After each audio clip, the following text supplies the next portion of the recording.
Una po, ipag-usap-usapan natin ang mga sangkap ng tagumpay.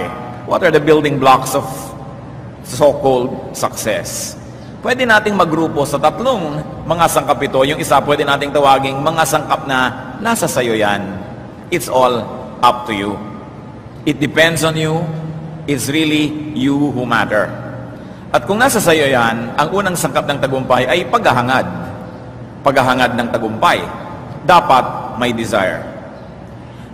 Sa Genesis 24:12, sabi ni Eliezer, siya'y nanalangin ng ganito, Yahweh, maging matagumpay nawa ang aking lakad. Hindi lang siya lalakad, nananalangin siya at ginugusto niya na magkaroon ng tagumpay. Dapat may pagnanasa sa tagumpay. Negatively, this is the effect of desire. Santiago 1:14-15, natutukso ang tao kapag siya'y naaakit at nagpapatangay sa kanyang sariling nasa. Kapag ang nasa ay tumubo at nagugat sa kanyang puso, magbubunga ito ng pagkakasala. Kapag ang kasalanan ay lumala, ito'y hahantong sa kamatayan. So nakikita niyo po na yung negative desire leads to negative fruits. Dahil may pagnanasa, kaya lang mali ang pagnanasa, may bunga. So baligtarin mo yun. Yung pagnanasa na positive, magkakaroon din yun ng positive na bunga. Therefore, positive desire leads to positive fruits. But you have to begin with desire. We must not demonize desire itself, but we only demonize negative, evil desires, but not good desires. But still, as we can see, desire procures. Dapat may paghahangad. Unang Korinto 12:31, kaya't buong sikap ninyong hangarin ang mga kaloob na mas dakila. So even spiritual gifts have to be desired. Kailangan maggustuhan mo talaga yon at ipagkakaloob sa'yo. At kung ano yung pinagkaloob sa'yo, ay gustuhin mo. Pero dapat tama ang paghahanap. It is not enough that we desire, we must employ the correct and godly measures and godly methods in the pursuit of our desires. Awit 37:4, kay Yahweh mo hanapin ang kaligayahan at ang pangarap mo'y iyong makakamtan. So ano man ang hinahagad ng tao, dapat ay sa paraan ni Yahweh, sa pamamagitan ni Yahweh at sa kaluwalhatian ni Yahweh ang kanyang paghahanap. Hindi lang dapat merong pagnanasa, dapat din may plano. Dapat may balak. Parang isang lalaking nanliligaw sa babae, o sige sabi ng babae, mahal na mahal mo ako, gustong gusto mo ako, anong plano mo sa akin? Dapat may plano. Hindi lang sapat na mahal kita. Kaya yung mga nagbo-boyfriend, girlfriend, wala namang balak maging mag-asawa, anong gusto nyo? Mahal nyo lang ang isa't isa, pero wala naman talaga kayong plano. So saan pupunta yan? Dapat may plano. Kung walang plano, huwag kayo magrelasyon. Anong ginagawa nyo sa relasyon nyo? Laro. Para ka lang may kasama habang naglalakad sa mall. Kailangan may plano. So yun din yung dapat mangyari sa buhay na gusto magtagumpay. May plano ka. Anong gagawin mo sa ganitong edad? Anong gagawin mo sa ganung sitwasyon, sa ganung panahon? Kawikaan 21:5, ang mabuting pagbabalak ay pinapakinabangan. Ngunit ang dalos-dalos sa paggaway, walang kahihinatnan. Dapat may plano ang tao. May gusto, may kagustuhang umasenso, at meron siyang game plan. May mga step-by-step procedure na nasa kanyang isip. Dapat din, hindi lang nagpaplano ang tao at hindi lang may pagnanasa, may abilidad. Dapat may tamang diskarte. Mangangaral, 10. Ang palakol ay pumupurol kapag hindi hinahasa. Ang mahusay na plano ay nakakatulong ng malaki sa pagtatagumpay. So, lalo na nga't mapuro lang yung palakol, dapat meron ka ng mahusay na plano. Ganon. Hard work, good technique brings results. It brings about results. Marami po sa atin mga kapatid, meron tayong mapurol na palakol. Yung palakol, yung malaking-malaking metal na itak na pangputol ng kahoy. Kasi hindi na nagsisibak ngayon ng mga maraming tao, hindi nila alam kung ano yung palakol. It's a tool by which you cut wood. And if that tool is dull, you have to work extra hard to make it work. And in our life, it happens. Sometimes you have a very dull childhood in the sense that you are dull financially. Sometimes you never had a very, very bright education. Pero sabi, even if your axe is dull, hard work will bring about good results. So kung meron na nga tayong kakulangan, meron na tayong deficiency, meron na tayong kumisay kapintasan, daanin sa sikap at tiyaga para matakpan yon. At ang magiging ending pa rin nun, makakapagputol ka pa rin ng kahoy. Ano pa kung ang galing na ng technique mo, mahusay ka na, matalas pa ang iyong balakol, di lalong mas marami kang magagawa. Efeso 5:15. Kaya't mag-ingat kayo kung paano kayo mamumuhay. Mamuhay kayong tulad ng matatalino at di tulad ng mga mangmang. So hindi sapat na meron kang pagnanasa, hindi sapat na meron kang plano, kailangan matalino ang buong approach mo dyan. Nag-iisip kang mabuti. Kaya meron ako natatandaan na isang taong gumraduate na at sumakabilang buhay niya, sabi niya, wala daw green thumb. There's no such thing as a person with a green thumb. There is only a person who knows the technique of good gardening. Kaya walang pag green thumb dan. Masipag yan, nagdidilig ng tama, naglalagay ng tamang lupa, tamang pataba, gumaganda ang halaman niya. Ngayon sabing, alam mo, yung nagtatanim ako lagi, hindi kasi ako green thumb. Siguro lang tamad ka, baka naman naluoy na yung halaman, hindi na nadilig. O nalunod na sa dami na idinilig mo, baka yung technique mo hindi lang tama. Pero huwag mo sabihin, hindi ka kasi green thumb. Dapat din, sa tagumpay, may paggawa at pagsisikap, tulad ng binabanggit natin. Pagka meron kang plano, meron kang pangarap, tapos hindi mo ginagawa, yun ay isang daydreaming na tinatawag. Isang hallucination. Isang pangangarap at pananaginip. Kailangan gawing totoo. Kailangan ng paggawa at pagsisikap. Unang Thessalonica 4:11. Pagsikapan ninyong mamuhay ng tahimik, pakialaman ng sariling gawain, at magtrabaho kayo. Kaya babalik tayo doon sa palakol, sa mangangaral 10. Ang palakol ay pumupurol kapag hindi hinahasa. Ang mahusay na plano ay nakakatulong ng malaki sa pagtatagumpay. The New International Version says, more strength is needed, but skill will bring success. Yes, more strength is needed dahil mapurol, pero kung mahusay ka, magtatagumpay ka. Parang hangin, ang hangin saan man umihip at saan man pumunta, kaibigan niya ng magagaling na mga kapitan ng barko. Kaibigan niya ng mga mahusay na mga marinero. All types of wind could be turned into friends of able sailors. Kaya hindi mo sasabihin kasi doon nanggaling yung hangin, doon nagpunta. Paano ka nakitungo sa hangin? Technique is important. At syempre, para sa tagumpay, dapat may panalangin. Mateo 7:7, humingi kayo at kayo'y bibigyan. Gusto mo nga, may ginagawa ka nga, may plano ka nga, hindi mo naman dinadagdagan ng hingi sa Diyos. Kailangan humingi. At pag humihingi, dapat manalig. Santiago 1:6-7. Subalit ang humihingi ay dapat magtiwala sa Diyos at huwag mag-alinlangan. Sapagkat ang nag-aalinlangan ay parang alon sa dagat na itinataboy ng hangin kahit saan. Huwag umasang tatanggap ng anuman mula sa Panginoon ang taong pabago-bago ang isip at di alam kung ano talaga ang nais niya. So mahalaga, ginagawa ang lahat, tapos nanalangin at nananalig. Yun yung grupo na nasa sayo yan. Yan ang kontribusyon mong mag-isa sa iyong tagumpay, kapatid. Pero meron pang pangalawang grupo ng mga elemento, yung matatawag nating nasa inyo yan. Hindi lang sayo, may kasama ka sa team para mangyari ang tagumpay. Nasa sa inyo yan. Sa tagumpay, kailangan ng tulong ng Diyos. Ikaw at ang Diyos, nagtatalastasan. Awit, 121:2. Ang hangad kong tulong kay Yahweh magmumula sa Diyos na lumikha ng langit at lupa. So ang kailangan natin sa Diyos ay tulong. Pag sinabi mong meron kang katulong, ibig sabihin gumagawa ka at tinutulungan Kanya. At yun ang papel ng Diyos sa ating tagumpay. Siya'y tutulong. Ibig sabihin, may gagawin ka, hindi mo ipapagawa sa Kanya lahat. Kasi magic yun. Yun ang kailangan mo, magic. Kailangan ang Diyos ay nagbibigay ng tulong. Nagtatanim ka, dinidiligan mo, patatabain niya, patutubuin.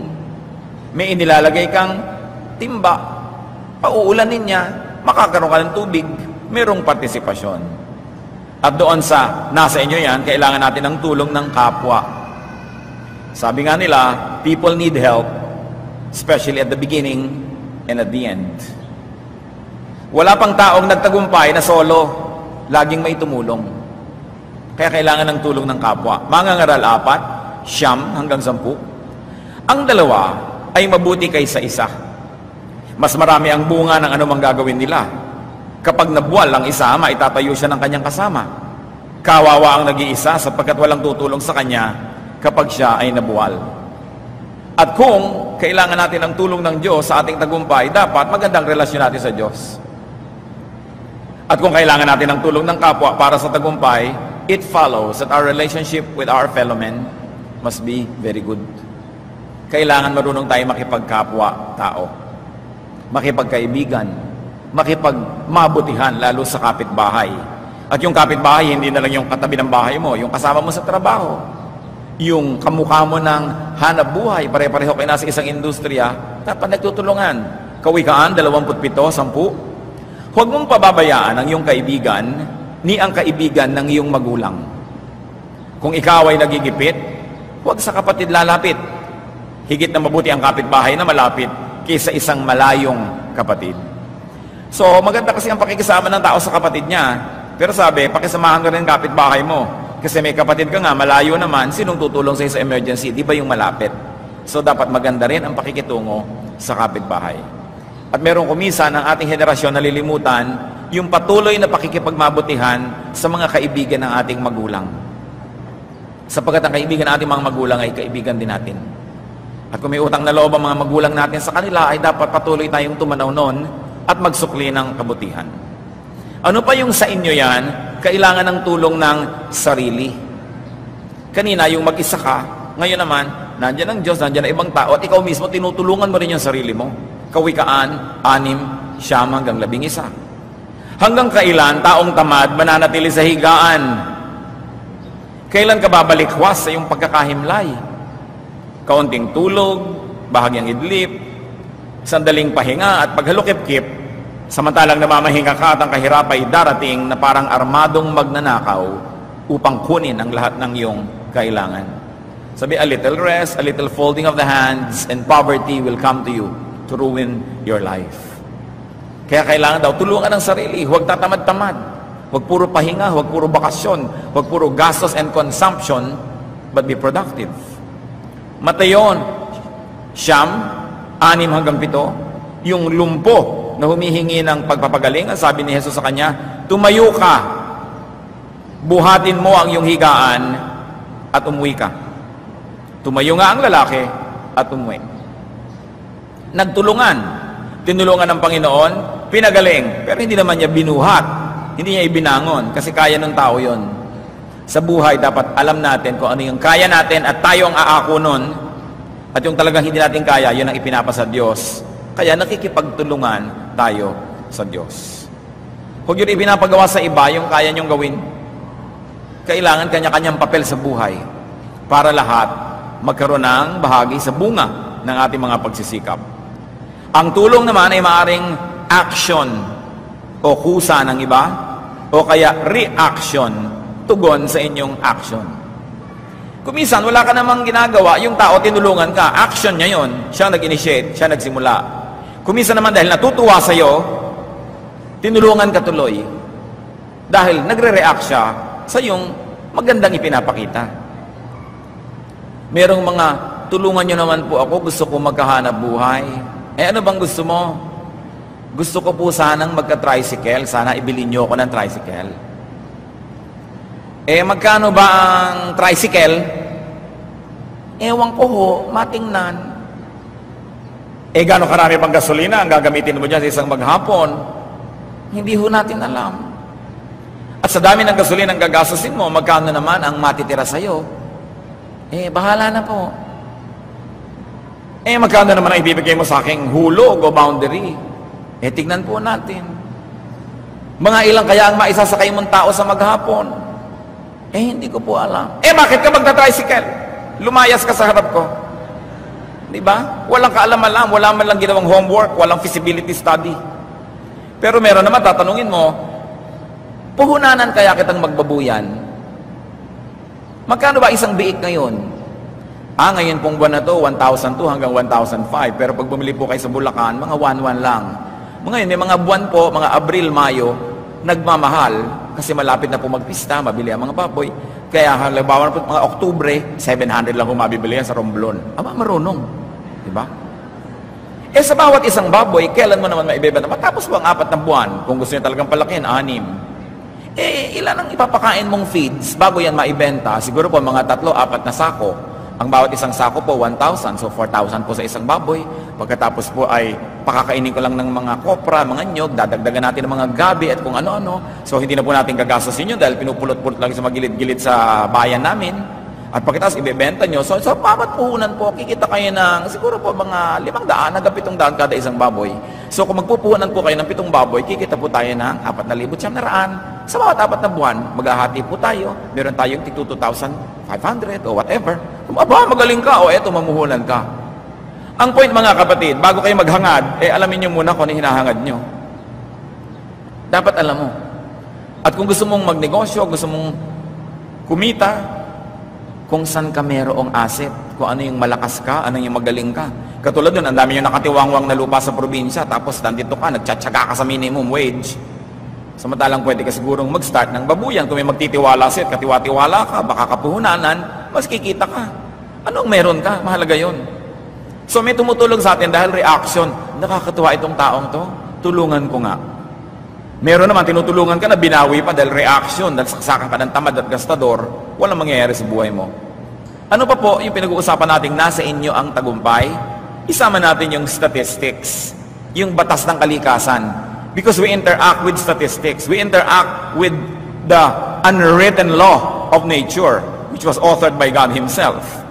Because creation is governed by statistical laws and trends. Creation is governed by statistical probabilities. Halimbawa, ang mga katotohanan. Tungkol sa mga bilang. Sa mga ngaral, 4, ang dalawa ay mabuti kaysa isa. Mas marami ang bunga ng anumang gagawin nila. Dapat pa bang i-memorize yan? Di ba napaka-obvious? Pero kita nyo, marami po sa ating mga kababayan, gusto natin lagi mag-isa. Magmamana ng bukid sa magulang ang 3 magkakapatid, nako, hahati-hatiin yun sa 3.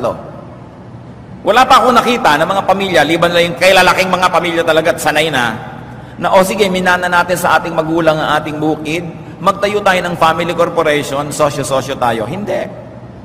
Hahati-hatiin. Of course, economics of scale. Pag kanya-kanya kayong kilos, anong mangyayari? Hindi kayo makakatipid. Kung marami yan, malakihan, nakakamura kayo ng supplies, nakakamura kayo ng binibili nyo dahil pakyaw. May mamanahing bahay, makikita mo, kwarto ko to, kwarto mo yan, sa'yo yung silong, sa akin yung gilid, kaya yung bahay putol-putol. Hindi tayo nag-incorporate.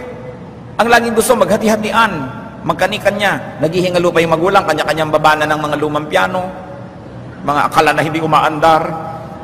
Diyan tayo matuto, mag-incorporate. Because we have to consolidate to be strong. It's important. You want to succeed? Ang dalawa ay mabuti kaysa isa. Tamo churches, pag dumadami, o mag-i-split. Ang kumpanya, pag lumalaki, maghihiwalay yung 2 incorporator. Hindi patuloy ang asenso.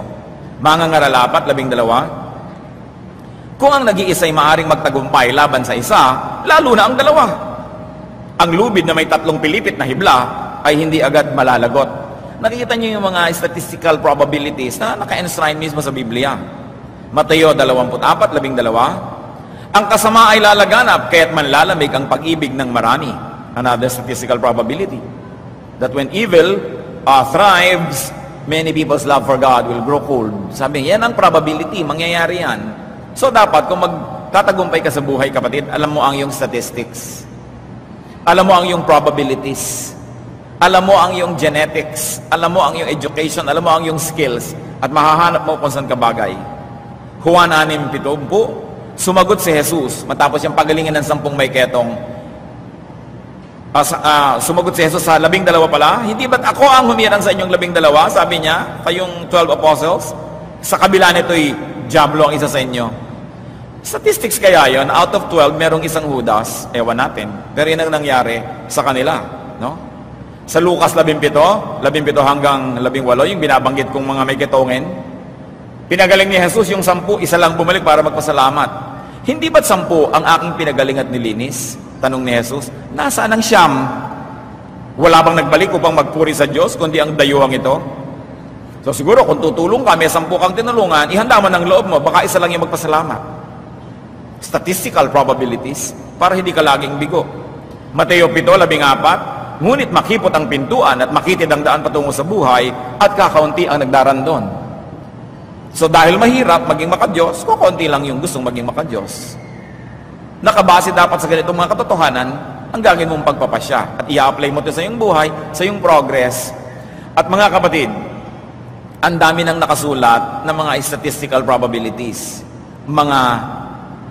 Nandyan na yung Einstein's law, nandyan na yung mga kung ano-ano mga laws na nadiskubre ng mga scientist. Yung laging constant ang speed ng light. So ngayon, gagawa ka ng imbensyon, sundin mo lang yon. Sundin mo lang yung law of gravity, sundin mo yung mga velocity, mga laws of physics. Physics is the most developed science, no? So ang dami mong magagawa dahil nakabase dun sa mga nadiskubre na nila na katotohanan. Hindi nila nilikha ang katotohanan na yon, Diyos ang lumikha nun, nakita lang nila kung paano umaandar. At sasakay ka doon. Natatandaan ko na merong isang pelikula noong unang panahon, Papillon, tungkol sa paru-paro yun in French, na isa siyang nakakulong sa isang pulo at gusto niyang tumakas. So ang ginawa niya, tinoobserbahan niya yung dating ng alon doon at paghampas doon sa dalampasigan kasi hindi naman sila nakakulong sa building, pero yung island mismo, buong island kulungan. Inobserbahan niya at naobserbahan niya sa tuwing ika-4 ba o ika-5 hampas ng alon, lumalabas patungo doon sa malayo yung balik ng alon. Naghulog siya ng kung ano, inobserbahan niya, tama, ika-4 na alon, dadalhin sa labas yung lahat ng laman nung pinakalawa na yon. So ang ginawa niya, 1, 2, 3, no, ika-4 na siya kasi tumalon, paglabas ng alon, nadala siya. Hindi niya inimbento yung law na yun, nandun na eh. So ang mahalaga, inoobserbahan mo yan. Kaya mga magsasaka, nagtatanim sa panahon, kasi maiiwan sila ng ulan, maiiwan sila ng araw. So dapat alam mo, at pag alam natin yan, you increase your potential to succeed many times over when you respect the laws that God Himself made. Ngayon, yung pangatlong grupo ng tagumpay, mga kapatid, yung matatawag nating nasa iba yan. Merong nasa inyo yan, merong nasa iyo yan, at meron namang nasa iba. Talagang wala sa kamay mo to, nasa iba. Labas ito sa iyo at wala ka magagawa, kapatid. Tulad ng pagpapala ng Diyos. Exodo 33:19, sabi ni Yahweh, mahahabag ako sa nais kong kahabagan at maaawa ako sa nais kong kaawaan. So ibig sabihin, nasa Kanya yun, hindi mo siya mapipilit. Kung gusto ka pagpalain ng Diyos, walang makakapigil. Kung ayaw, walang makakapilit. So, merong factor na wala sa kamay mo. At yung factor, mga kapatid, na pagkakataon. Yung tinatawag ng ibang, ay, swerte. Mangangaral, Siyam, 11. Ito pa ang isang bagay na napansin ko sa mundong ito. Ang mabilis ay di siyang laging nananalo sa takbuhan. Ni ang malakas ay laging nagwawagi sa digmaan. Ang matatalino ay di laging nakakasumpong ng mga kailangan. At di lahat ng marunong ay yumayaman. Napapansin ko rin na di lahat ng may kakayahan ay nagtatagumpay. Lahat ay dinarat na ng malas. So may ganun palang factor. Allergic na naman na maraming Christian dyan. Ayan, nasa Biblia na. Awayin nyo yung Biblia. Diba? Talagang may minamalas. Ba't natin pinag-aaralan lahat ng ito? Para kung hindi kayo nagtatagumpay, mahalaman niyo kung anong dahilan. Wala ba akong teknik? Hindi ba ako marunong? Hindi ba ako marunong makisama sa mga tao? O ginawa ko na lahat? Sinumpa kaya ako ng Diyos? Hindi naman. Minalas ka lang. So ulitin mo. Baka maiba ang takbo ng buhay mo. Dahil iba na ang panahon, iba naman ang mangyayari. Para alam natin kung saan natin dadalhin yung ating paninisi. Para alam din natin kung saan tayo pwedeng gumawa ng correction o pagtutuwid. Dapat pag-aralan, saan ang gagaling ang tagumpay, saan ang gagaling ang kabiguan. Halimbawa, ang sipag nyo. Ang sipag-sipag nyo talaga. Umaga pa lang, alas 3 ng umaga, gising na kayo. Alas 11 pa ng gabi, gising pa rin kayo. Nagtitinda kayo ng isang garapong palamig. Sa palagay nyo, aasenso kayo. Kahit pa kayo mabuhay na 1,000 taon, 5 na lang padamihin nyo yon, maging palamig queen kayo, marami na kayong mga palamigan. Pero kung yun lang gagawin nyo, meron kayong pagsisikap, meron kayong trabaho, pero wala kayong technique. Wala. Kaya maraming tao, at hanga ako sa marami nating kababayan, ang sisipag, pero walang plano, walang technique. Inihahampas ang katawan sa trabaho, pero walang plano. Pagka tayo po ay masipag at tayo ay karapat-dapat, hindi nyo po problemahin. Matutumbok kayo at matutuntun kayo ng tutulong sa inyo. Sapagkat napakarami ring tao gustong tumulong wala lang matulungan dahil walang deserving na makita. Pero kailangan may technique. Ngayon, pag nagawa mo na lahat yun, hindi ka pa nagtagumpay, doon na, ay pagkakataon, hindi naman talaga lahat ng marurunong yumaman. Hindi lahat ng magagaling tumakbo na nanalo sa takbuhan. Sinabi na yan sa Biblia. At meron tayong isang makikita na beyond us, yun yung timpla, the mix. Katulad na lang ng mga Kristiyano, noong unang panahon, sa Gawa 2:42 hanggang 47. Nananatili sila sa itinuro ng mga apostol sa pagsasama-sama bilang magkakapatid, sa pagpipirapiraso ng tinapay at sa pananalangin. Dahil sa maraming himala at kababalaghang nagagawa sa pamamagitan ng mga apostol, naghari sa lahat ang takot.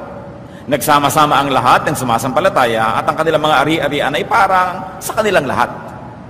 Ipinagbibili nila ang kanilang mga ari-arian at ang pinapagbilhan ay ipinamamahagi sa bawat isa ayon sa kanyang pangangailangan. Araw-araw, sila'y nagkakatipon sa templo, masayang nagpipira-piraso ng tinapay sa kanilang mga tahanan at may malinis na mga kalooban. Nagpupuri sila sa Diyos at kinalulugdan rin sila ng lahat ng tao. At bawat araw ay dinadagdag sa kanila ng Panginoon ang mga naililigtas. Nakita niyo yung mix. Ang ganda ng chemistry nitong mga Kristiyanong pinag-usapan. Pero kuminsan kahit gaano kaganda ang layunin mo, nalagay ka sa isang grupong napakasagwa ng chemistry, mahirap magtagumpay. Kaya pinipili mo, ano bang grupo, pag nakakita ka ng magandang chemistry, mahalin mo yon and make sure that you are a good ingredient of that chemistry. Nagbibigay din sa atin ng tagumpay yon, yung chemistry na yon. Sinong mga kasama mo, sinong mga pinakisamahan mo, ang lahat ng yan. At meron pang isa, huli, pero hindi itong kahuli-hulihan sa lahat. Sa pag-uusap lang natin ngayon, sangkap ng tagumpay, tadhana. Tinatawag nilang palad, kapalaran. No? Si Ananias, inutusan ng Diyos na basbasan si Paul. Ayaw ni Ananias dahil alam niya, naging mahigpit sa kanila si Paul nung ito'y hindi pa mananampalataya. Gawa 15 hanggang 16. Ngunit sinabi sa kanya ng Panginoon, pumunta ka roon sapagkat pinili ko siya upang ipangaral ang aking pangalan sa mga hentil, sa mga hari, at sa mga anak ng Israel. Ipauunawa ko sa kanya ang lahat ng dapat niyang tiisin, alang-alang sa akin.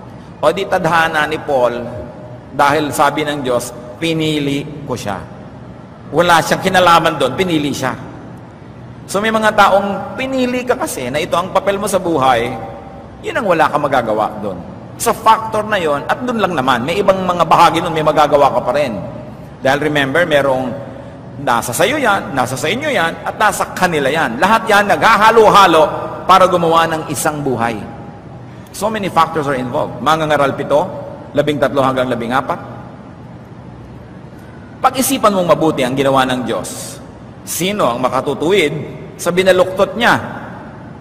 Magala ka kung mainam ang takbo ng lahat ng bagay. Sa panahon ng kahirapan, ay isipin mong parehong ipinadadala ng Diyos ang kaligayahan at kahirapan. Sino ang nakakaalam kung ano ang mga lang yung wala ako magagawa? Gawin mo lahat ang magagawa mo, konti lang yung mga bagay na wala ka talaga magagawa. Laging may nagagawa ang tao, pero hindi sa lahat ng panahon at hindi sa lahat ng bagay. Ngayong hindi mo kaya talagang palitan, hindi mo mababago, tanggapin. Walang kahulugan na labanan yung hindi mo kayang palitan. Isaya 45:9. Ang palayok ba ay makakatutol sa gumawa sa kanya? Maitatanong ba ng putik sa magpapalayok kung anong ginagawa nito? Masasabi ba ng palayok na hindi sanay ang gumagawa sa kanya? So how can the clay contend with the potter? So may mga tinatanggap. Pero mga kapatid, konti at bihira lang ito. Huwag ito ang gagawin nating excuse. Pag wala nangyayari sa buhay natin, wala ako magagawa.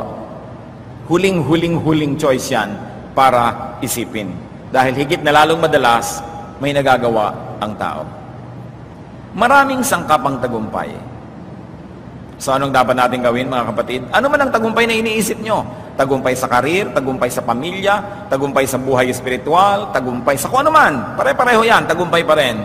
Gawin ang abot ng kaya. Work within your capacity.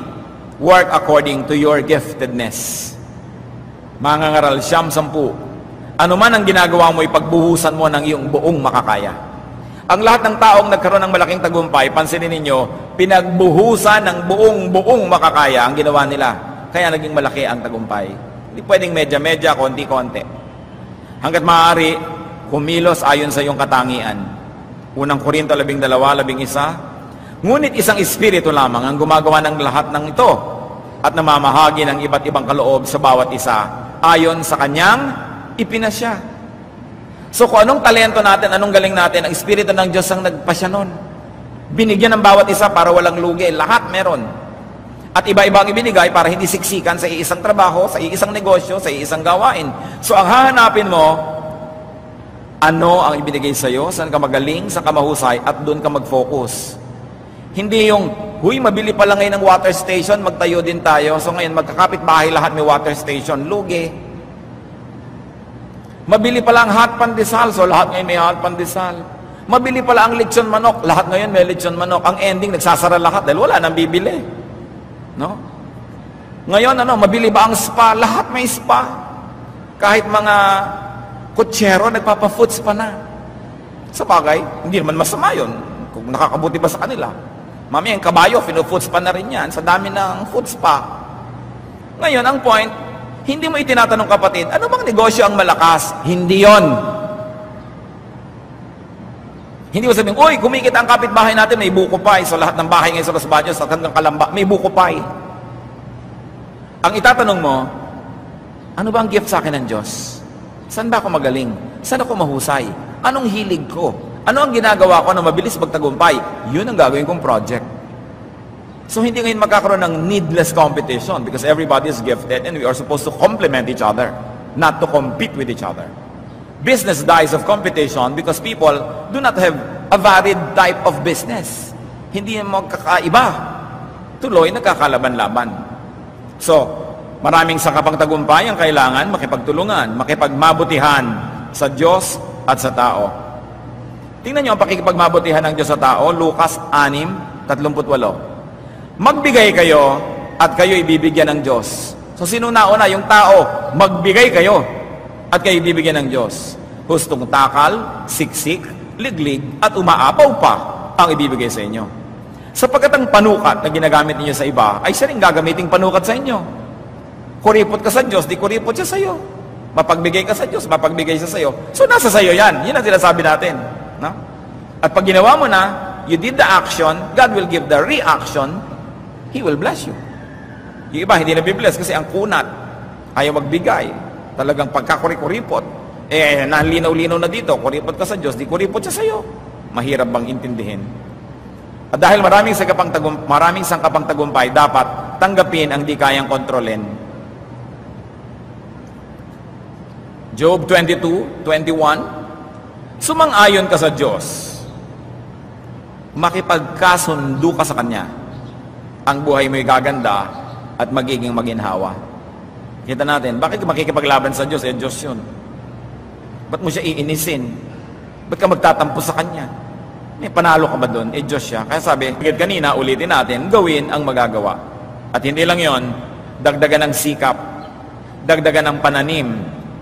Gusto mong dumami ang ani, anong gagawin mo kapatid? Dagdagan mo ang punla. Gusto mong lumaki ang benta, dagdagan mo ang puhunan. Gusto mong lumaki, ang ginagawa mo, dagdagan mo ng pagod. Work to the max. Mangangaral, 11, 1-2. Maghagis ka ng tinapay sa gitna ng karagatan. Ito itang talinghaga, ibig sabihin, mamuhunan. Kasi ang mga namumuhunan, namumuhunan sila ng mga barko, mga bangka, nilalagyan nila ng kalakal, dinadala sa kabilang ibayo para kumita. So parang naghagis ka ng tinapay sa karagatan, marami kang mga bangka, iba-iba. Marami kang negosyo. Maghagis ka ng tinapay sa gitna ng karagatan at may mapapakinabang ka sa pagdating ng araw. Sabihin yung cast your bread upon the waters. Akala nung iba, magpakain ka ng mga isda. Dahil di ba, naghagis ka ng tinapay sa fish pond. Hindi yun. No? Talinghaga. At sabi pa, hatiin sa 7, sa 8 ang kalakal mo, pagkat di mo masisiguro kung ano ang kasamaang mangyayari sa mundo. Don't put all of your eggs in one basket. Kailangan meron kang diversification. Pero don't over-diversify because you'll spread yourself too thinly. Pero hindi isa lang inaasahan mo, yun na yun lang. Pagka ngayon biglang hindi na uso yun, biglang wala kang kakita-kita, meron ka pang isang pangalawang fallback. O may pangatlo kung kaya mo. Huwag naman sobrang dami kasi maraming kumpanya rin nawasak kasi sobrang diversification.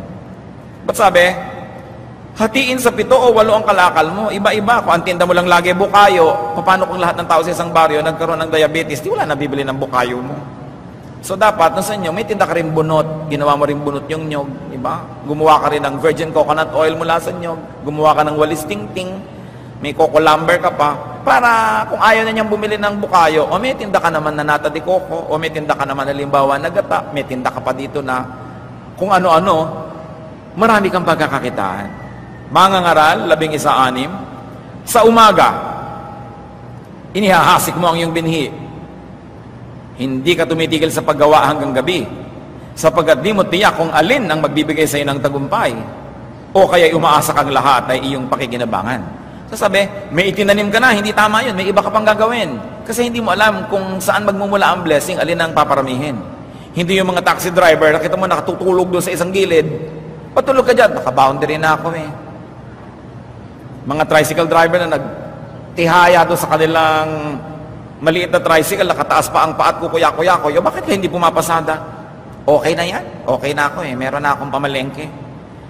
Sabi, huwag kang tumigil sa paggawa. Natapos mo na isa, may simulan ka pang isa. Kasi may lakas ka pa naman eh. Gawin mo. Kasi hindi mo alam. May mga panahon na bumabagyo, hindi ka pwede pumasada. Dapat marami kang kitain.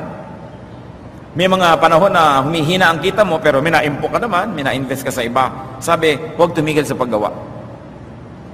Palakihin ang pangsahod. Palakihin ang lalagyan ng pagpapala. Para kung maisipan ng Diyos na maraming ibuhos, meron ka pang lalagyan. Nakita niyo yung babae na pinaghimalaan ng Diyos? Wala siyang pera, may konti siyang langis. Sabi ng propeta, manghiram ka ng maraming walang lamang lalagyan ng langis at isalin mo yung konting langis mo. Nanghiram siya. At habang may walang laman na lalagyan, sinasali niya yung langis niya, nagkakaroon ng langis, napupuno lahat. Kailan tumigil ang pagdaloy ng langis nung wala na siyang mapaglagyan? So the blessing of God is not limited by His capacity to give, but by our capacity to receive. So dapat marami kang ibinalagay. O Lord, pagpalain mo itong negosyo ko. O ito, sinwalan ko, pagpalain nyo itong aking ganitong hanap buhay. Nakita nyo yung Proverbs 31 lady? Bumibili ng bukid, nagpapatanim. Siya ay nagbuburda, pinapatinda niya. Nangangalakal siya, namumuhunan. Pero bukas ang kanyang kamay sa kawang gawa. Yung iba, pagka nahumaling sa business, talaga namang puro business na lang. Hindi na marunong magbigay. Pati yung kamag-anak business is business, talagang sisigilin ng buong buo, walang-walang ibayad. Nawawala yung charity. Pero ito, nagbibigay pa rin. She's the ideal, no? So, paano magiging successful? Lasapin ang ganda at sarap ng buhay. Anong kinalaman na sa success? Mga kapatid, pag masaya ka, successful ka nun. Hindi nabibilang ang success sa dami ng pera sa bulsa. Kahit marami, kung malungkot, hindi ka successful. Kahit konti, kung masaya ka, successful ka. Paano kung marami na, masaya ka pa, di double success. Mangangaral 3:13, alam ko rin kaloob ng Diyos na ang tayo kumain, uminom, at pakinabangan ang buong kasama yon. At pagkatapos magpasalamat sa Diyos, maging mabuti sa kapwa. Kapatid, pag mabuti ka sa kapwa, successful ka. Pag mabuti ka sa tao, natutuwa sa iyo ang Diyos, isa kang malaking tagumpay. Sino ang walang mararating? Sino ang hindi magtatagumpay? Natural, yung tamad. Nabasa na natin yon. Yung walang ambisyon, walang minimithi, walang plano, walang pakisama sa mga mabubuting tao, walang mararating yon. Kaya kayong mga binata, tumitingin-tingin kayo ng dalagang magiging kabiyak nyo. Mga dalaga, tumitingin kayo ng mga binata, tingnan nyo yung may ambisyon, tingnan nyo yung may plano. Sa maliit na buhay niyan, alam mo na agad kung may plano Maliit na mga bagay, nakaplano. Yung may minimithi at marunong makisama sa mabubuting tao. Hindi makikisama, sa masasama. Marunong makisama, titingnan mo, may pakisama ba to?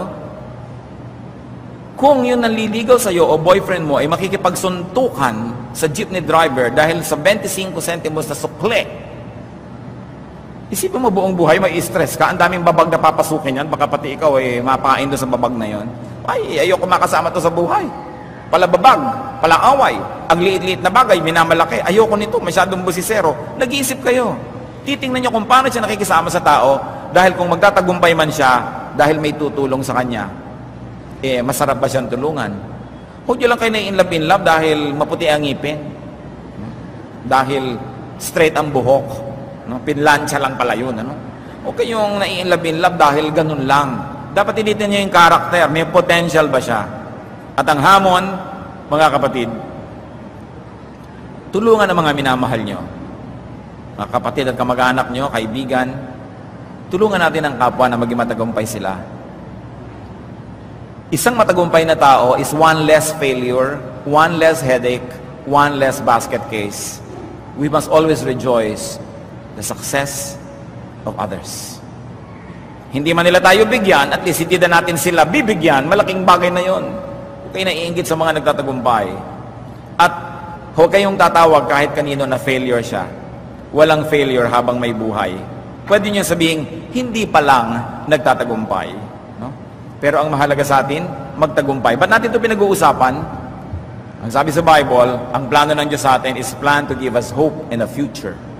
Plano ng Diyos, bigyan tayo ng pag-asa at magandang kinabukasan. At di pa daw nai-imagine ang isip ng tao, nakikita ng kanyang mata, ang pagpapalang handang ibigay ng Diyos at inilaan niya sa tao. John 10:10, ang sabi ng Panginoong Jesus, I came that they might have life and have it to the full. Have it abundantly. Spiritual life, emotional life, material life. How can you have an abundant life if you're not successful? So being successful is part of our spirituality. It is our duty to our Maker. Ang Diyos natin namuhunan sa atin, nag-invest sa atin, dapat magtubo siya. At laging naghahanap ang Diyos ng tubo. Ang daming istorya sa Bible, magbibigay siya ng puhunan, pinaghahanapan niya ng tubo. Lahat tayo puhunan ng Diyos, punla ng Diyos, tanim ng Diyos. Isang kabanalan at isang relihiyosong gawain ang magtagumpay sa anuman ang ginagawa natin. Because our God is a successful God. Our God is God of success. Kaya magpapasalamat tayo. Let's celebrate the success of people and let's help each other. Diyos namin, salamat po sapagkat kayo matagumpay na Diyos at ayaw nyo kami maging bigo. Turuan nyo kami, Lord. Matandaan namin yung bagay na matandaan namin. Lumalim sa isip namin yung bagay na magtanim sa isip namin sa mga napag-aralan ngayon. At nawa sa aming tagumpay, magkaroon kayo ng kasiyahan at madakila namin kayo. Magbulay-bulay tayo sa ilang saglit ng katahimikan at makipagdiig sa Espiritu ng Diyos. Isipin natin kung ano sa mga pinag-usapan ang talagang dapat yung iuwi o lahat-lahat ba yun? Dinggin ang udyok ng Espiritu kung paano tayo lalong magtatagumpay sa buhay. Una po, ipag-usap-usapan natin ang mga sangkap ng tagumpay. What are the building blocks of so-called success?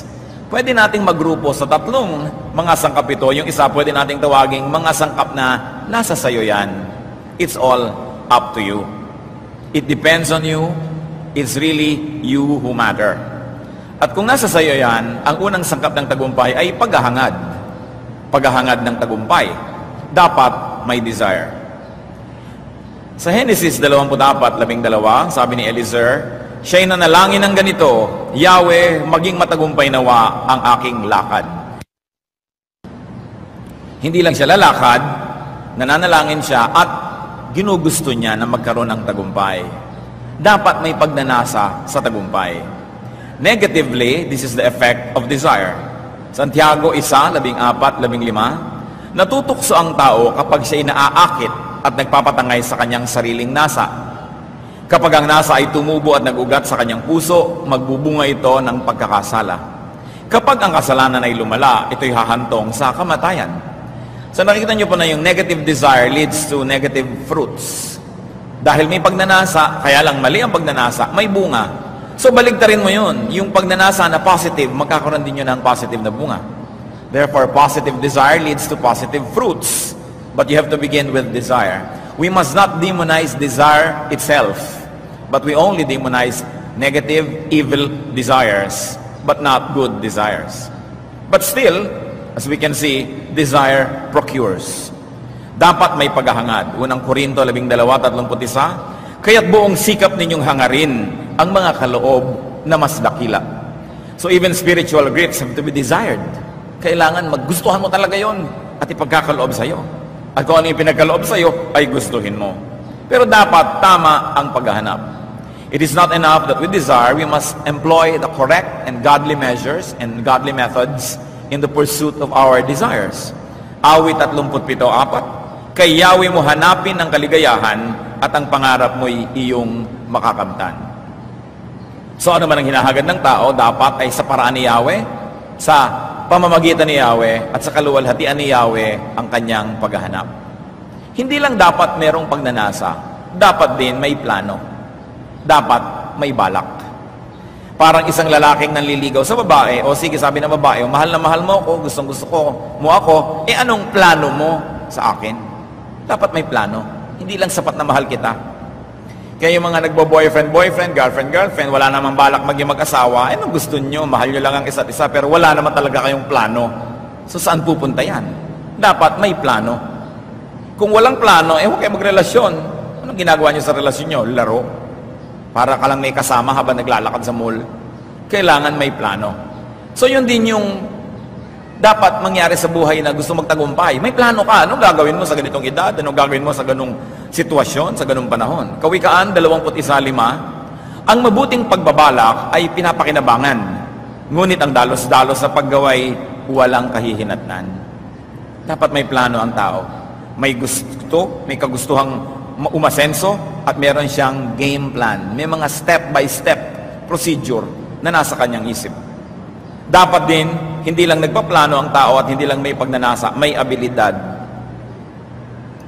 Dapat may tamang diskarte. Mangangaral, 10. Ang palakol ay pumupurol kapag hindi hinahasa. Ang mahusay na plano ay nakakatulong ng malaki sa pagtatagumpay. So, lalo na nga't puro lang yung palakol, dapat meron ka ng mahusay na plano. Ganon. Hard work, good technique brings results. It brings about results. Marami po sa atin mga kapatid, meron tayong mapurol na palakol. Yung palakol, yung malaking-malaking metal na itak na pang putol ng kahoy. Kasi hindi na nagsisibak ngayon ng mga maraming tao, hindi nila alam kung ano yung palakol. It's a tool by which you cut wood. And if that tool is dull, you have to work extra hard to make it work. And in our life, it happens. Sometimes you have a very dull childhood in the sense that you are dull financially. Sometimes you never had a very, very bright education. Pero sabi, even if your axe is dull, hard work will bring about good results. So kung meron na nga tayong kakulangan, meron na tayong deficiency, meron na tayong kumisay kapintasan, daanin sa sikap at tiyaga para matakpan yon. At ang magiging ending pa rin nun, makakapagputol ka pa rin ng kahoy. Ano pa kung ang galing na ng technique mo, mahusay ka na, matalas pa ang iyong palakol, di lalong mas marami kang magagawa. Efeso 5:15, kaya't mag-ingat kayo kung paano kayo mamumuhay. Mamuhay kayong tulad ng matatalino at di tulad ng mga mangmang. So hindi sapat na meron kang pagnanasa, hindi sapat na meron kang plano, kailangan matalino ang buong approach mo dyan. Nag-iisip kang mabuti. Kaya meron ako natatandaan na isang taong gumraduate na sumakabilang buhay niya. Sabi niya, wala daw green thumb. There's no such thing as a person with a green thumb. There is only a person who knows the technique of good gardening. Kaya walang pag green thumb dan. Masipag niya, nagdidilig ng tama, naglalagay ng tamang lupa, tamang pataba, gumaganda ang halaman niya. Ngayon sabing, alam mo, yung nagtatanim ako lagi, hindi kasi ako green thumb. Siguro lang tamad ka, baka naman naluoy na yung halaman, hindi na nadilig. O nalunod na sa dami na idinilig mo, baka yung technique mo hindi lang tama. Pero huwag mo sabihin, hindi ka kasi green thumb. Dapat din, sa tagumpay, may paggawa at pagsisikap, tulad ng binabanggit natin. Pagka meron kang plano, meron kang pangarap, tapos hindi mo ginagawa, yun ay isang daydreaming na tinatawag. Isang hallucination. Isang pangangarap at pananaginip. Kailangan gawing totoo. Kailangan ng paggawa at pagsisikap. Unang Thessalonica 4:11, pagsikapan ninyong mamuhay ng tahimik, pakialaman ng sariling gawain, at magtrabaho kayo. Kaya babalik tayo doon sa palakol, sa mangangaral 10. Ang palakol ay pumupurol kapag hindi hinahasa. Ang mahusay na plano ay nakakatulong ng malaki sa pagtatagumpay. The New International Version says, more strength is needed, but skill will bring success. Yes, more strength is needed dahil mapurol, pero kung mahusay ka, magtatagumpay ka. Parang hangin, ang hangin saan man umihip at saan man pumunta, kaibigan niya ng magagaling na mga kapitan ng barko. Kaibigan niya ng mga mahusay na mga marinero. All types of wind could be turned into friends of able sailors. Kaya hindi mo sasabihin kasi doon nanggaling yung hangin, doon nagpunta. Paano ka nakitungo sa hangin? Technique is important. At syempre, para sa tagumpay, dapat may panalangin. Mateo 7:7, humingi kayo at kayo'y bibigyan. Gusto mo nga, may ginagawa ka nga, may plano ka nga, hindi mo naman dinadagdagan ng hingi sa Diyos. Kailangan humingi. At pag humihingi, dapat manalig. Santiago 1:6-7. Subalit ang humihingi ay dapat magtiwala sa Diyos at huwag mag-alinlangan. Sapagkat ang nag-aalinlangan ay parang alon sa dagat na itinataboy ng hangin kahit saan. Huwag umasang tatanggap ng anuman mula sa Panginoon ang taong pabago-bago ang isip at di alam kung ano talaga ang nais niya. So mahalaga, ginagawa ang lahat tapos nanalangin at nananalig. Yun yung grupo na nasa sayo yan.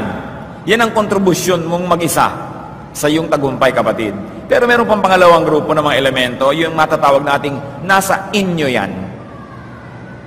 Hindi lang sayo, may kasama ka sa team para mangyari ang tagumpay. Nasa sa inyo yan. Sa tagumpay, kailangan ng tulong ng Diyos. Ikaw at ang Diyos, nagtatalastasan. Awit, 121:2.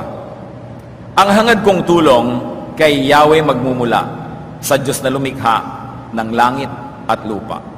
So ang kailangan natin sa Diyos ay tulong. Pag sinabi mong meron kang katulong, ibig sabihin gumagawa ka at tinutulungan Kanya. At yun ang papel ng Diyos sa ating tagumpay. Siya'y tutulong. Ibig sabihin, may gagawin ka, hindi mo ipapagawa sa Kanya lahat. Kasi magic yun. Yun ang kailangan mo, magic. Kailangan ang Diyos ay nagbibigay ng tulong.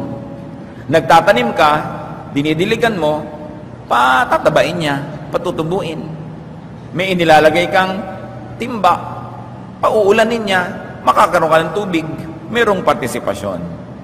At doon sa nasa inyo yan, kailangan natin ng tulong ng kapwa.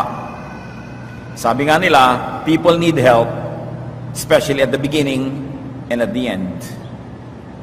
Wala pang taong nagtagumpay na solo, laging may tumulong. Kaya kailangan ng tulong ng kapwa. Mangangaral 4, 9 hanggang 10. Ang dalawa ay mabuti kaysa isa. Mas marami ang bunga ng anumang gagawin nila. Kapag nabuwal ang isa, maitatayo siya ng kanyang kasama. Kawawa ang nag-iisa sapagkat walang tutulong sa kanya kapag siya ay nabuwal. At kung kailangan natin ng tulong ng Diyos sa ating tagumpay, dapat magandang relasyon natin sa Diyos. At kung kailangan natin ng tulong ng kapwa para sa tagumpay, it follows that our relationship with our fellow men must be very good. Kailangan marunong tayo makipagkapwa tao, makipagkaibigan, makipagmabutihan lalo sa kapitbahay. At yung kapitbahay, hindi na lang yung katabi ng bahay mo, yung kasama mo sa trabaho, yung kamukha mo ng hanap buhay, pare-pareho kayo nasa isang industriya, dapat nagtutulungan. Kawikaan 27:10. Huwag mong pababayaan ang iyong kaibigan ni ang kaibigan ng iyong magulang. Kung ikaw ay nagigipit, huwag sa kapatid lalapit. Higit na mabuti ang kapitbahay na malapit kaysa isang malayong kapatid. So, maganda kasi ang pakikisama ng tao sa kapatid niya. Pero sabi, pakisamahan ka rin kapitbahay mo. Kasi may kapatid ka nga, malayo naman, sinong tutulong sa emergency? Di ba yung malapit? So, dapat maganda rin ang pakikitungo sa kapitbahay. At merong kumisa ng ating henerasyon nalilimutan yung patuloy na pakikipagmabutihan sa mga kaibigan ng ating magulang. Sapagkat ang kaibigan ng ating mga magulang ay kaibigan din natin. At kung may utang na loob ang mga magulang natin sa kanila, ay dapat patuloy tayong tumanaw nun at magsukli ng kabutihan. Ano pa yung sa inyo yan? Kailangan ng tulong ng sarili. Kanina yung mag-isa ka, ngayon naman, nandyan ang Diyos, nandyan ang ibang tao, at ikaw mismo, tinutulungan mo rin yung sarili mo. Kawikaan 6, 9 hanggang 11. Hanggang kailan taong tamad mananatili sa higaan? Kailan ka babalikwas sa iyong pagkakahimlay? Kaunting tulog, bahagyang idlip, sandaling pahinga at paghalukip-kip, samantalang namamahinga ka at ang kahirap ay darating na parang armadong magnanakaw upang kunin ang lahat ng iyong kailangan. Sabi, a little rest, a little folding of the hands, and poverty will come to you to ruin your life. Kaya kailangan daw, tulungan ang sarili. Huwag tatamad-tamad. Huwag puro pahinga, huwag puro bakasyon, huwag puro gastos and consumption, but be productive. Matayon, 9:6, yung lumpo na humihingi ng pagpapagaling, sabi ni Jesus sa kanya, tumayo ka, buhatin mo ang iyong higaan, at umuwi ka. Tumayo nga ang lalaki, at umuwi. Nagtulungan. Tinulungan ng Panginoon, pinagaling. Pero hindi naman niya binuhat. Hindi niya ibinangon. Kasi kaya ng tao yon. Sa buhay, dapat alam natin kung ano yung kaya natin at tayo ang aako nun. At yung talagang hindi natin kaya, yun ang ipinapasa Diyos. Kaya nakikipagtulungan tayo sa Diyos. Huwag yun ipinapagawa sa iba yung kaya niyong gawin. Kailangan kanya-kanyang papel sa buhay para lahat magkaroon ng bahagi sa bunga ng ating mga pagsisikap. Ang tulong naman ay maaring action o kusa ng iba o kaya reaction, tugon sa inyong action. Kung minsan wala ka namang ginagawa, yung tao tinulungan ka, action niya yun, siya nag-initiate, siya nagsimula.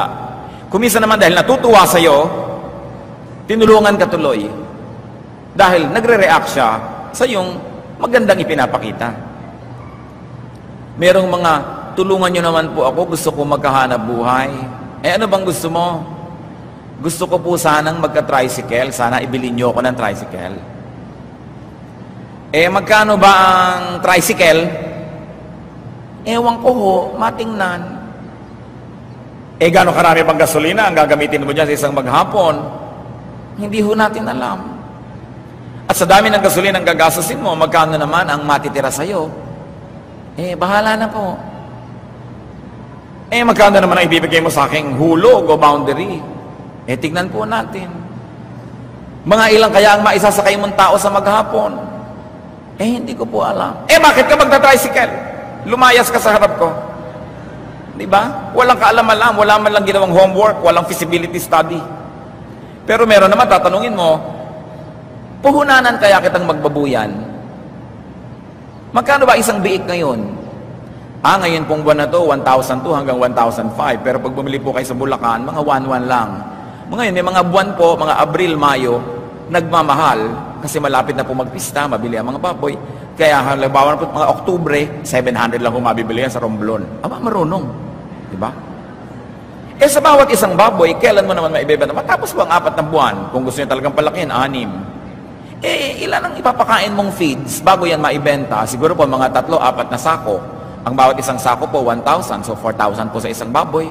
Pagkatapos po ay pakakainin ko lang ng mga kopra, mga nyog, dadagdagan natin ng mga gabi at kung ano-ano. So, hindi na po natin gagastusin yun dahil pinupulot-pulot lang sa magilid-gilid sa bayan namin. At pagkatapos ibebenta nyo. So, sa bawat puhunan po, kikita kayo ng siguro po mga 500 hanggang 700 kada isang baboy. So, kung magpupuhunan po kayo ng 7 baboy, kikita po tayo ng 4,900. Sa bawat 4 na buwan, maghahati po tayo. Meron tayong 2,500 o whatever. Magaling ka, eto, mamuhunan ka. Ang point, mga kapatid, bago kayo maghangad, alamin nyo muna kung ano hinahangad nyo. Dapat alam mo. At kung gusto mong magnegosyo, gusto mong kumita, kung saan ka merong asset, kung ano yung malakas ka, ano yung magaling ka. Katulad dun, ang dami yung nakatiwangwang na lupa sa probinsya, tapos nandito ka, nagtsatsaga ka sa minimum wage. Samantalang pwede ka sigurong mag-start ng babuyan. Kung may magtitiwala sa'yo, katiwa-tiwala ka, baka kapuhunanan, mas kikita ka. Anong meron ka? Mahalaga yon. So may tumutulong sa atin dahil reaction. Nakakatuwa itong taong to, tulungan ko nga. Meron naman, tinutulungan ka na binawi pa dahil reaction, dahil saksakan ka ng tamad at gastador, walang mangyayari sa buhay mo. Ano pa po yung pinag-uusapan natin, nasa inyo ang tagumpay? Isama natin yung statistics, yung batas ng kalikasan. Because we interact with statistics. We interact with the unwritten law of nature, which was authored by God Himself. Because creation is governed by statistical laws and trends. Creation is governed by statistical probabilities. Halimbawa, ang mga katotohanan tungkol sa mga bilang. Sa mga ngaral, 4, ang dalawa ay mabuti kaysa isa. Mas marami ang bunga ng anumang gagawin nila. Dapat pa bang i-memorize yan? Di ba napaka-obvious? Pero kita nyo, marami po sa ating mga kababayan, Gusto natin lagi mag-isa. Magmamana ng bukid sa magulang ang tatlong magkakapatid, nako, hahati-hatiin yun sa tatlo. Wala pa ako nakita ng mga pamilya, liban lang yung kailalaking mga pamilya talaga at sanay na, sige, minana natin sa ating magulang ang ating bukid, magtayo tayo ng family corporation, sosyo-sosyo tayo. Hindi. Hahati-hatiin. Of course, economics of scale. Pag kanya-kanya kayong kilos, anong mangyayari? Hindi kayo makakatipid. Kung marami yan, malakihan, nakakamura kayo ng supplies, nakakamura kayo ng binibili nyo dahil pakyaw. May mamanahing bahay, makikita mo, kwarto ko to, kwarto mo yan, sa'yo yung silong, sa akin yung gilid, kaya yung bahay putol-putol. Hindi tayo nag-incorporate. Ang laging gusto, maghati-hatian, magkani-kanya. Naghihingalo pa yung magulang, kanya-kanyang babana ng mga lumang piano, mga akala na hindi umaandar. Diyan tayo matuto, mag-incorporate. Because we have to consolidate to be strong. It's important. You want to succeed? Ang dalawa ay mabuti kaysa isa. Tamo churches, pag dumadami, o mag-i-split. Ang kumpanya, pag lumalaki, maghihiwalay yung dalawang incorporator. Hindi patuloy ang asenso. Mga ngaralapat, 12. Kung ang nag-iisa ay maaring magtagumpay laban sa isa, lalo na ang dalawa. Ang lubid na may tatlong pilipit na hibla ay hindi agad malalagot. Nakikita niyo yung mga statistical probabilities na naka-enshrine mismo sa Biblia. Mateo 24:12. Ang kasama ay lalaganap, kaya't manlalamig ang pag-ibig ng marami. Another statistical probability. That when evil thrives, many people's love for God will grow cold. Sabi, yan ang probability, mangyayari yan. So dapat, kung magtatagumpay ka sa buhay, kapatid, alam mo ang yung statistics. Alam mo ang yung probabilities. Alam mo ang yung genetics. Alam mo ang yung education. Alam mo ang yung skills. At mahahanap mo kung saan ka bagay. Juan 6:70, sumagot si Jesus, matapos yung pagalingan ng 10 may ketong, sumagot si Jesus sa 12 pala, hindi ba't ako ang humirang sa inyong 12? Sabi niya, kayong 12 apostles, sa kabila nito'y diablo ang isa sa inyo. Statistics kaya yon, out of 12, merong isang Judas, ewan natin, pero yun ang nangyari sa kanila, no? Sa Lucas 17 hanggang 18, yung binabanggit kong mga may ketongin, pinagaling ni Jesus yung 10, isa lang bumalik para magpasalamat. Hindi ba't 10 ang aking pinagaling at nilinis? Tanong ni Jesus, nasaan ang 9? Wala bang nagbalik upang magpuri sa Diyos, kundi ang dayuhang ito? So siguro, kung tutulong ka, may 10 kang tinulungan, ihanda mo ng loob mo, baka isa lang yung magpasalamat. Statistical probabilities, para hindi ka laging bigo. Mateo 7:14, ngunit makipot ang pintuan at makitid ang daan patungo sa buhay, at kakaunti ang nagdaran doon. So dahil mahirap maging makadiyos, kukunti lang yung gustong maging makadiyos. Nakabase dapat sa ganitong mga katotohanan ang gagawin mong pagpapasya at i-apply mo ito sa iyong buhay, sa iyong progress. At mga kapatid, ang dami nang nakasulat ng mga statistical probabilities. Nandyan na yung Einstein's law, nandyan na yung mga kung ano-ano mga laws na nadiskubre ng mga scientist. Yung laging constant ang speed ng light. So ngayon, gagawa ka ng imbensyon, sundin mo lang yon. Sundin mo lang yung law of gravity, sundin mo yung mga velocity, mga laws of physics. Physics is the most developed science, no? So ang dami mong magagawa dahil nakabase dun sa mga nadiskubre na nila na katotohanan. Hindi nila nilikha ang katotohanan na yon, Diyos ang lumikha nun, nakita lang nila kung paano umaandar. At sasakay ka dun. Natatandaan ko na merong isang pelikula noong unang panahon, Papillon, tungkol sa paru-paro yun in French, na isa siyang nakakulong sa isang pulo at gusto niyang tumakas. So ang ginawa niya, tinoobserbahan niya yung dating ng alon doon at paghampas doon sa dalampasigan kasi hindi naman sila nakakulong sa building, pero yung island mismo, buong island kulungan. Inobserbahan niya at naobserbahan niya sa tuwing ika-4 ba o ika-5 hampas ng alon, lumalabas patungo doon sa malayo yung balik ng alon. Naghulog siya ng kung ano, inobserbahan niya, tama, ika-4 na alon, dadalhin sa labas yung lahat ng laman nung pinakalawa na yon. So ang ginawa niya, 1, 2, 3, no, ika-4 na, saka siya tumalon, paglabas ng alon, nadala siya. Hindi niya inimbento yung law na yun, nandun na eh. So ang mahalaga, inoobserbahan mo yan. Kaya mga magsasaka, nagtatanim sa panahon, kasi maiiwan sila ng ulan, maiiwan sila ng araw. So dapat alam mo, at pag alam natin yan, you increase your potential to succeed many times over when you respect the laws that God Himself made. Ngayon, yung pangatlong grupo ng tagumpay, mga kapatid, yung matatawag nating nasa iba yan.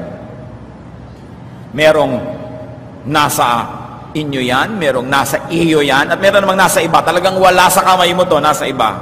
Labas ito sa iyo at wala ka magagawa, kapatid. Tulad ng pagpapala ng Diyos. Exodo 33:11, sabi ni Yahweh, mahahabag ako sa nais kong kahabagan at maaawa ako sa nais kong kaawaan. So, ibig sabihin, nasa Kanya yun, hindi mo siya mapipilit. Kung gusto ka pagpalain ng Diyos, walang makakapigil. Kung ayaw, walang makakapilit. So, merong factor na wala sa kamay mo.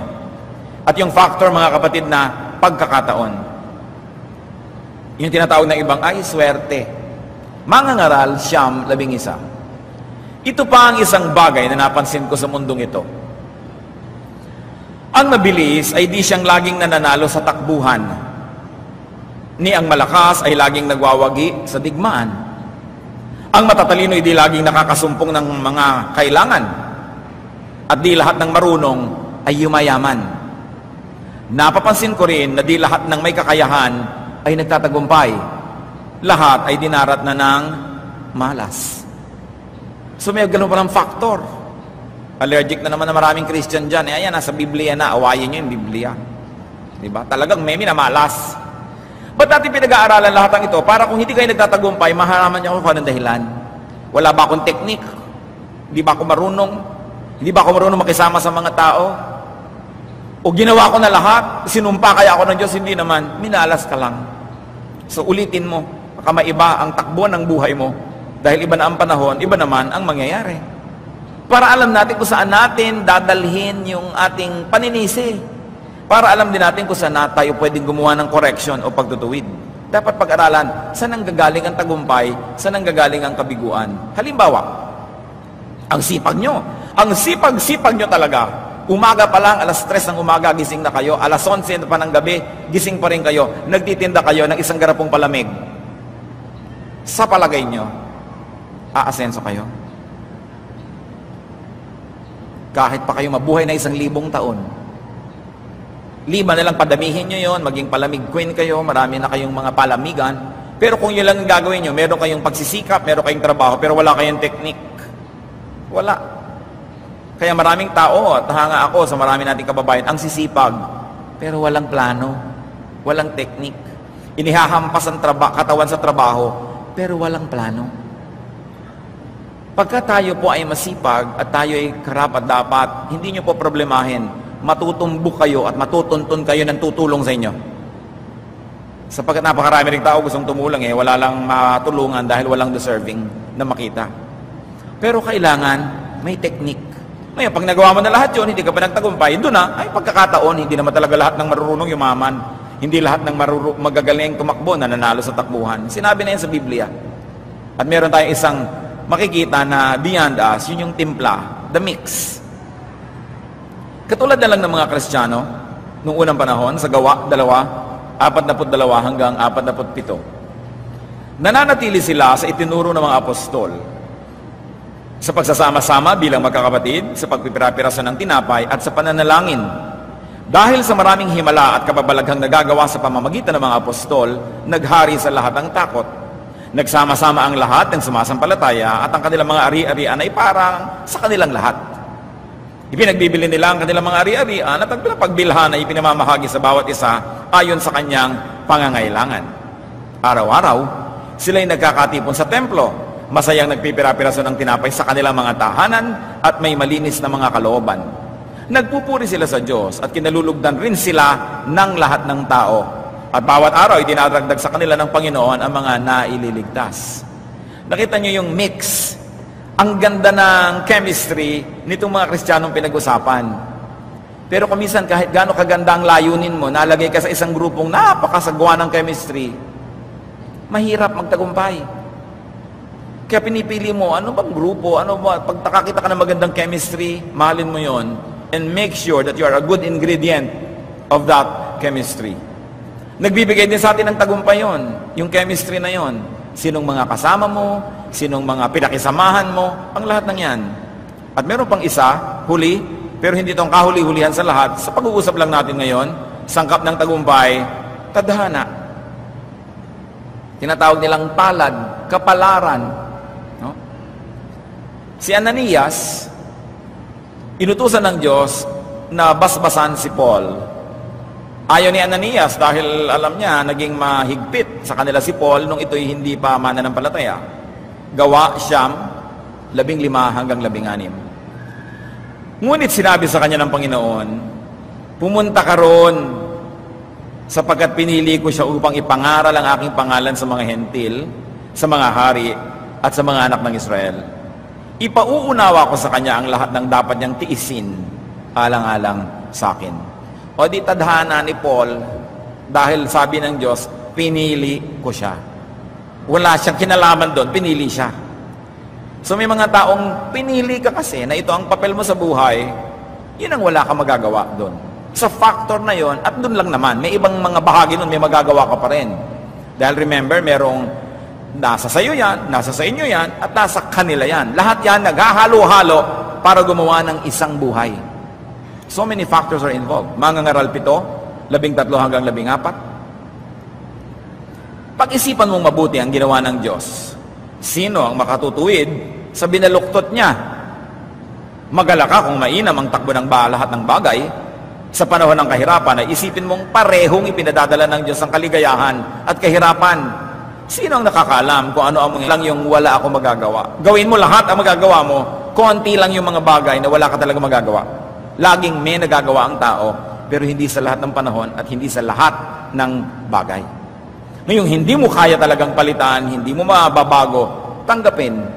Walang kahulugan na labanan yung hindi mo kayang palitan.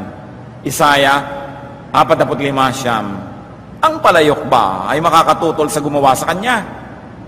Maitatanong ba ng putik sa magpapalayok kung anong ginagawa nito? Masasabi ba ng palayok na hindi sanay ang gumagawa sa kanya? So how can the clay contend with the potter? So may mga tinatanggap. Pero mga kapatid, konti at bihira lang ito. Huwag ito ang gagawin nating excuse. Pag wala nangyayari sa buhay natin, wala ako magagawa. Huling choice yan para isipin. Dahil higit na lalong madalas, may nagagawa ang tao. Maraming sangkap ang tagumpay. So anong dapat natin gawin mga kapatid? Ano man ang tagumpay na iniisip nyo? Tagumpay sa karir, tagumpay sa pamilya, tagumpay sa buhay espiritual, tagumpay sa kung ano man. Pare-pareho yan, tagumpay pa rin. Gawin ang abot ng kaya. Work within your capacity. Work according to your giftedness. Mangangaral 10. Ano man ang ginagawa mo, ipagbuhusan mo ng iyong buong makakaya. Ang lahat ng taong nagkaroon ng malaking tagumpay, pansinin ninyo, pinagbuhusan ng buong makakaya ang ginawa nila. Kaya naging malaki ang tagumpay. Hindi pwedeng medya-medya, konti-konti. Hanggat maaari, kumilos ayon sa iyong katangian. Unang Korinto 12:11. Ngunit isang espiritu lamang ang gumagawa ng lahat ng ito at namamahagi ng iba't ibang kaloob sa bawat isa ayon sa kanyang ipinasya. So kung anong talento natin, anong galing natin, ang espiritu ng Diyos ang nagpasya nun. Binigyan ng bawat isa para walang lugi. Lahat meron. At iba-iba ang ibinigay para hindi siksikan sa iisang trabaho, sa iisang negosyo, sa iisang gawain. So ang hahanapin mo, ano ang ibinigay sa'yo, saan ka magaling, saan ka mahusay, at doon ka mag-focus. Hindi yung, huy, mabili pa lang ngayon ng water station, magtayo din tayo. So ngayon, magkakapit bahay lahat may water station. Lugi. Mabili pala ang hot pandesal, so lahat ngayon may hot pandesal. Mabili pala ang lechon manok, lahat ngayon may lechon manok. Ang ending, nagsasara lahat dahil wala nang bibili. No? Ngayon, mabili ba ang spa? Lahat may spa. Kahit mga kutsero, nagpapa-food spa na. Sa bagay, hindi naman masama yun. Kung nakakabuti ba sa kanila. Mamaya, ang kabayo, fino-food spa na rin yan. Sa dami ng food spa. Ngayon, ang point, hindi mo itinatanong kapatid, ano bang negosyo ang malakas? Hindi yon. Hindi mo sabihin, uy, kumikita ang kapitbahay natin, may buko pie. So lahat ng bahay ngayon sa Los Baños, at hanggang Kalamba, may buko pie. Ang itatanong mo, ano ba ang gift sa akin ng Diyos?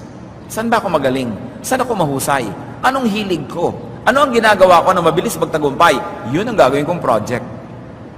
So hindi ngayon magkakaroon ng needless competition because everybody is gifted and we are supposed to complement each other, not to compete with each other.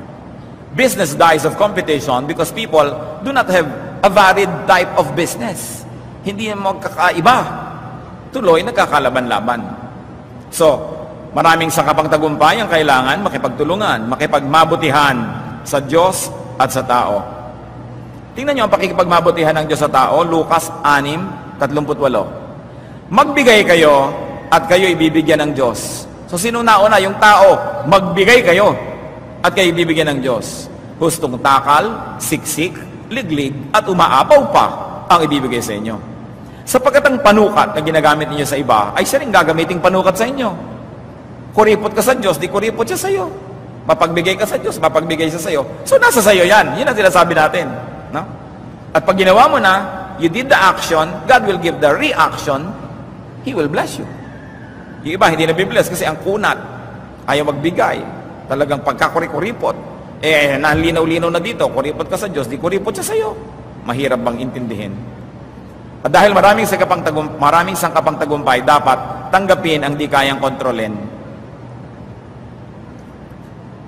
Job 22:21, sumang-ayon ka sa Diyos, makipagkasundo ka sa Kanya, ang buhay mo'y gaganda at magiging maginhawa. Kita natin, bakit makikipaglaban sa Diyos? Diyos yun. Ba't mo siya iinisin? Ba't ka magtatampo sa Kanya? May panalo ka ba doon? Diyos siya. Kaya sabi, kanina, ulitin natin, gawin ang magagawa. At hindi lang yon, dagdagan ng sikap, dagdagan ng pananim. Gusto mong dumami ang ani, anong gagawin mo kapatid? Dagdagan mo ang punla. Gusto mong lumaki ang benta, dagdagan mo ang puhunan. Gusto mong lumaki, ang ginagawa mo, dagdagan mo ng pagod. Work to the max. Mangangaral, 11, 1 hanggang 2. Maghagis ka ng tinapay sa gitna ng karagatan, ito'y itang talinghaga, ibig sabihin, mamuhunan. Kasi ang mga namumuhunan, namumuhunan sila ng mga barko, mga bangka, nilalagyan nila ng kalakal, dinadala sa kabilang ibayo para kumita. So parang naghagis ka ng tinapay sa karagatan, marami kang mga bangka, iba-iba. Marami kang negosyo. Maghagis ka ng tinapay sa gitna ng karagatan at may mapapakinabang ka sa pagdating ng araw. Sabihin yung cast your bread upon the waters. Akala nung iba, magpakain ka ng mga isda. Dahil di ba, naghagis ka ng tinapay sa fish pond. Hindi yun. No? Talinghaga.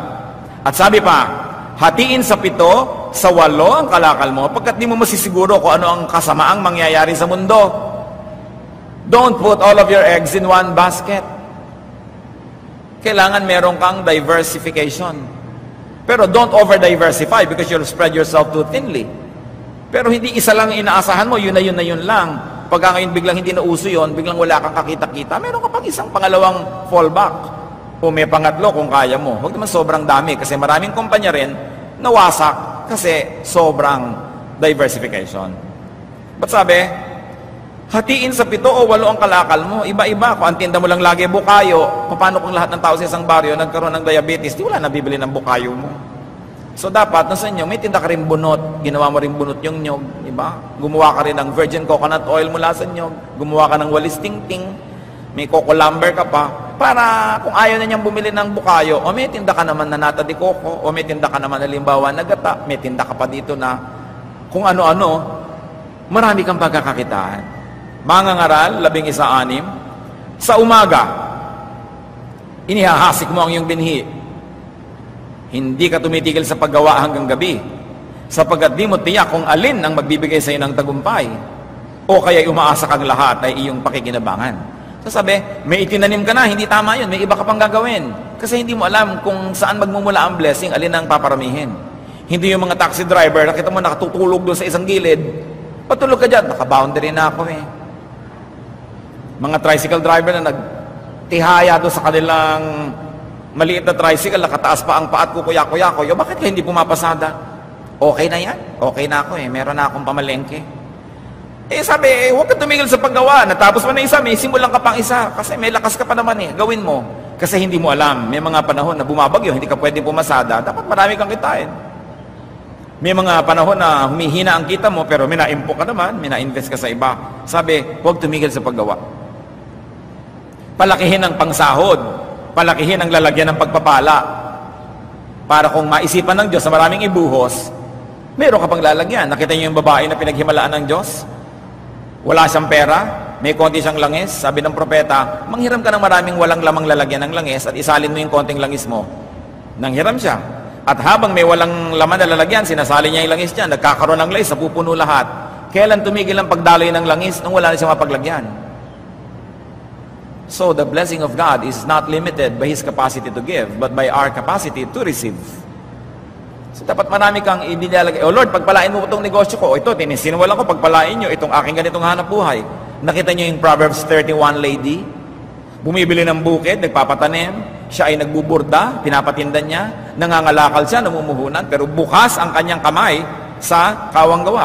Yung iba, pagka nahumaling sa business, talaga namang puro business na lang, hindi na marunong magbigay. Pati yung kamag-anak business is business, talagang sisigilin ng buong buo, walang-walang ibayad. Nawawala yung charity. Pero ito, nagbibigay pa rin. She's the ideal, no?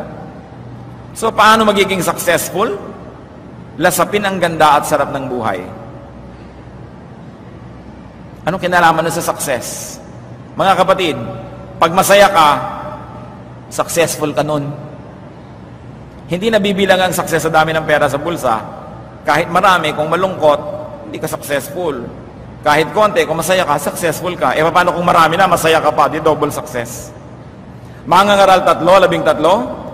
Alam ko rin kaloob ng Diyos na ang tayo kumain, uminom, at pakinabangan ang buong kasama yon. At pagkatapos magpasalamat sa Diyos, maging mabuti sa kapwa. Kapatid, pag mabuti ka sa kapwa, successful ka. Pag mabuti ka sa tao, natutuwa sa iyo ang Diyos, isa kang malaking tagumpay. Sino ang walang mararating? Sino ang hindi magtatagumpay? Natural, yung tamad. Nabasa na natin yon.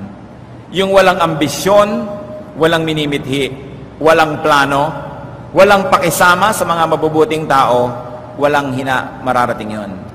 Kaya kayo mga binata, tumitingin-tingin kayo ng dalagang magiging kabiyak nyo. Mga dalaga, tumitingin kayo ng mga binata, tingnan nyo yung may ambisyon, tingnan nyo yung may plano. Sa maliit na buhay niyan, alam mo na agad kung may plano Maliit na mga bagay, nakaplano. Yung may minimithi, at marunong makisama sa mabubuting tao. Hindi makikisama, sa masasama. Marunong makisama. Titingnan mo, may pakisama ba to? Kung yun nanliligaw sa'yo o boyfriend mo ay makikipagsuntukan sa jeepney driver dahil sa 25 centimos na sukle, isipin mo buong buhay, may stress ka. Ang daming babag na papasukin yan. Baka pati ikaw mapain doon sa babag na yon. Ay, ayoko makasama to sa buhay. Palababag, palaaway, ang liit-liit na bagay, minamalaki. Ayoko nito, masyadong busisero. Nag-iisip kayo. Titingnan nyo kung paano siya nakikisama sa tao dahil kung magtatagumpay man siya dahil may tutulong sa kanya, masarap ba siyang tulungan? Huwag nyo lang kayo na-in love dahil maputi ang ngipin. Dahil straight ang buhok. Pinlansya lang pala yun. Huwag kayong na-in love dahil ganun lang.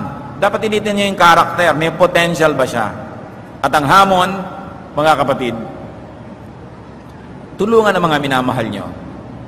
Mga kapatid at kamag-anak nyo, kaibigan, tulungan natin ang kapwa na maging matagumpay sila. Isang matagumpay na tao is one less failure, one less headache, one less basket case.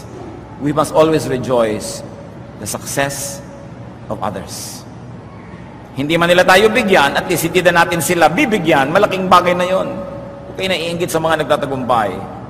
At huwag kayong tatawag kahit kanino na failure siya. Walang failure habang may buhay.